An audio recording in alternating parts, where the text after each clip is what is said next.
His Excellency the President and First Lady. In 1992, Charles and Diana toured India and Korea.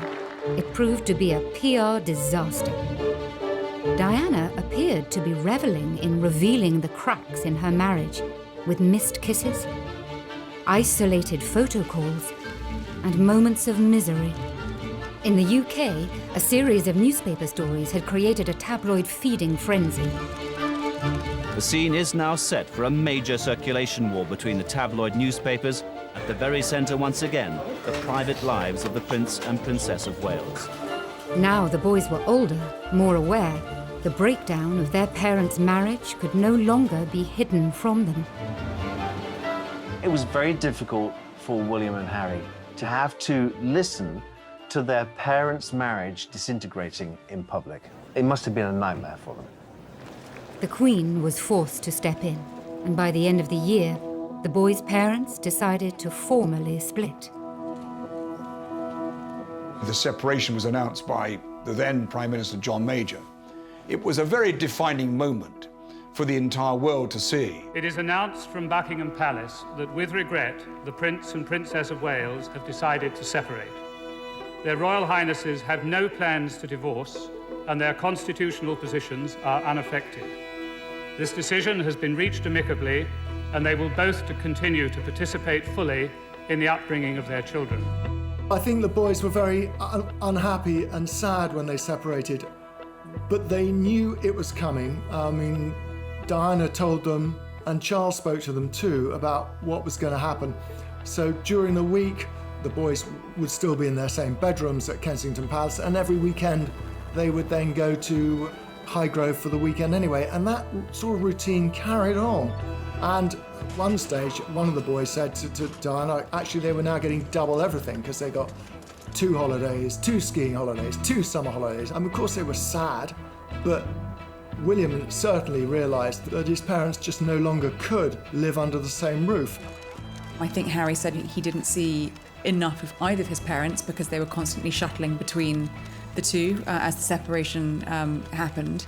They both saw a lot of things that a lot of young children aren't exposed to. It definitely affected them very deeply.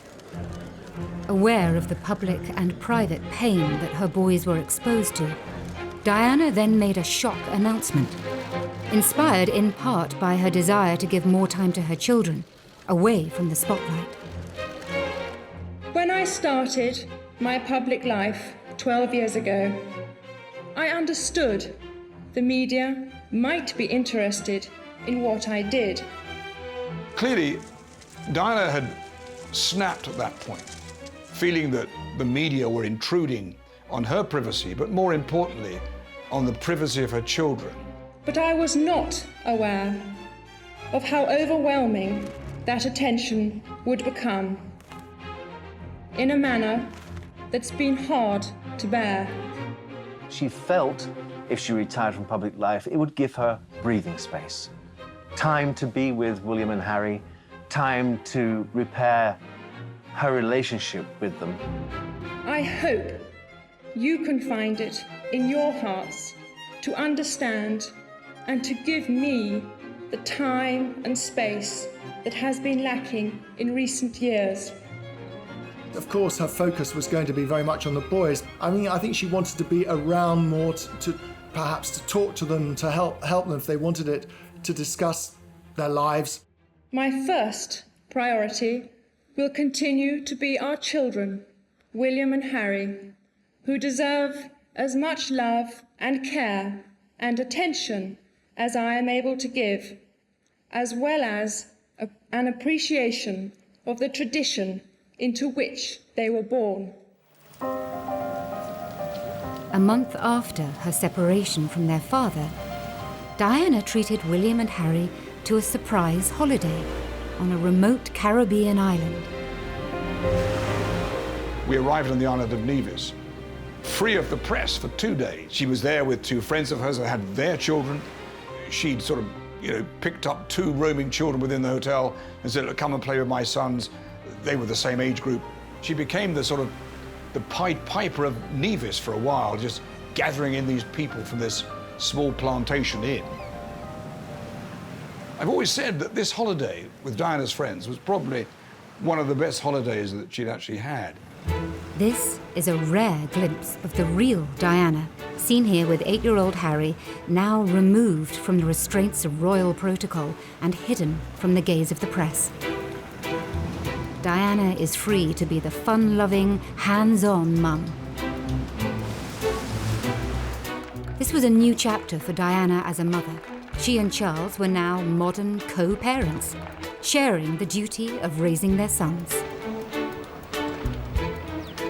They got very used very quickly to having these two lives, one life with Diana and one with Charles. But of course they were as devoted to their father as they were to their mother. I mean, Charles gave them wonderful holidays. They loved being with the rest of the royal family and doing all those things they did. Now that she was on her own, Diana sometimes treated William and Harry more like confidants than sons. She treated them as equals. And in many ways, they were adults before they should have been. Because of the trauma they've been through in their lifetime, they grew up very quickly. Diana was a very, very loving mother. There is no doubt about that. But I do think that she perhaps shared too much of her personal problems with them. They were children, and I think it's very difficult for a child to see a parent's raw emotions. William once very shrewdly observed about being with Diana that there's always a crisis with Mummy and things are much calmer with Papa. Yet there was one area of her life that Diana was determined to keep private from her sons. I think Diana would have trodden very carefully when she was introducing new men into the boys' lives. I think that was always uppermost in her mind. And I think many of her relationships were secret. She tended to conduct these relationships when the boys were away at school. She was very conscious that it would be difficult for William and Harry if there was a strange man around the house. And that actually didn't happen very often. One or two called in when the boys were there, but she treated it in a fairly light-hearted way, and the children didn't get confused by it. But when a new woman came into her sons' lives, Diana was anything but light-hearted. In 1993, Charles hired Tiggy Leg Burke as a nanny to the boys. The relationship between former royal nanny Alexandra Legg Burke, or Tiggy as she's better known, and the Princess of Wales has been the source of much speculation ever since she first appeared in royal circles. Diana was said to have resented her high-profile role as girl Friday and mother figure to Princes William and Harry. Diana accused Legg Burke of falling pregnant with Charles's child and was furious with the nanny for allegedly smoking constantly in front of the boys.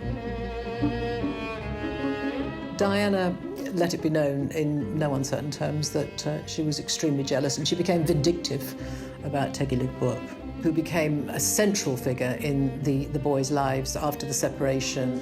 They really got on so well with Tiggy. But for Diana, it must have been hard. She knew that they were out and about enjoying themselves, hugging, sharing with another woman. A possessive Diana was determined to keep her boys in Kensington Palace, as close to her as possible. When it came time for William to go to public school, she bucked the royal tradition of sending royal sons to Gordonston in Scotland, insisting on nearby Eton instead. That schooling gave William the opportunity to spend time with his schoolmates at their home, and virtually every other day that during term time, his schoolmates were invited back to Kensington Palace. Eton is the perfect choice of school for a royal child, really, because the Queen at Windsor Castle is just across the river, and William and Harry did both go and visit the Queen and their grandfather and have tea with them, or they knew people. They were comfortable there. It was the right choice, I think.